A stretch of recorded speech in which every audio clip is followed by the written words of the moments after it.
ঢাকায় সিনেমার আলোচিত নায়িকা পরীমণি রূপালী পর্দায় এখন তেমন আলোচনায় নেই, কিন্তু তাতে কি একাধিক প্রেম বিয়ে বা বিচ্ছেদের কারণে পরীমণি বারবারই হয়েছেন সংবাদের শিরোনাম।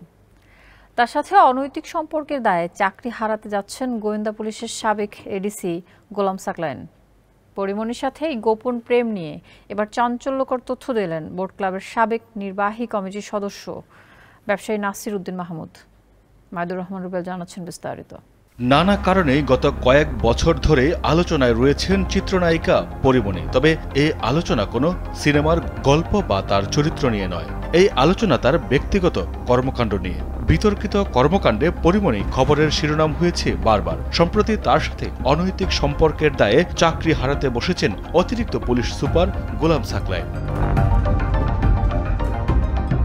আলোচিত বোট ক্লাবের সাবেক কার্যনির্বাহী কমিটির সদস্য ও ব্যবসায়ী নাসির উদ্দিন মাহমুদের দায়ের করা হত্যা চেষ্টা মামলায় সম্প্রতি আদালতে আত্মসমর্পণ করে জামিন পান পরী। কিন্তু স্বস্তির খবর বেশিক্ষণ স্থায়ী হয়নি তার জন্য। সেদিনই প্রকাশ্যে আসে পরীমণির সঙ্গে অবৈধ সম্পর্কের জন্য চাকরি হারাতে বসেছেন অতিরিক্ত পুলিশ সুপার গোলাম সাকলায়েন।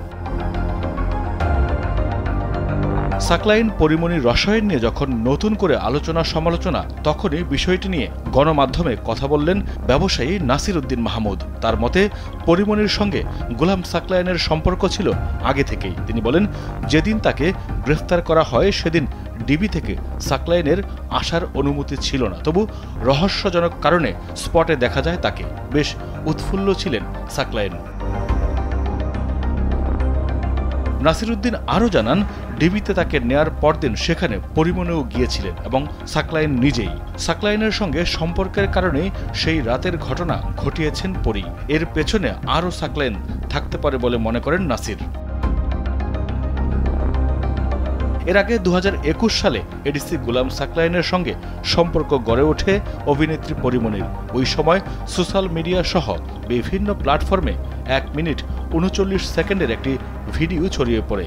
ভিডিওতে দেখা গিয়েছিল নীল ও কালো বেলুনে সুসজ্জিত একটি রুমে রোমাঞ্চে মেতে আছেন তারা।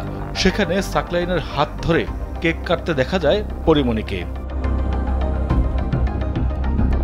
2021 সালের 13 জুন বোট ক্লাবের ঘটনার পর ধর্ষণ চেষ্টা ও শারীরিক নির্যাতনের অভিযোগে মামলা করেন পরীমণি। মামলার পরদিনই অভিযুক্ত ব্যবসায়ী নাসির উদ্দিন মাহমুদকে রাজধানীর উত্তরার একটি বাসা থেকে গ্রেফতার করা হয়। ওই সময় তার সঙ্গে আরও কয়েকজন সহযোগীকেও গ্রেফতার করা হয়। মাইদুর রহমান রুবেল, কালবেলা।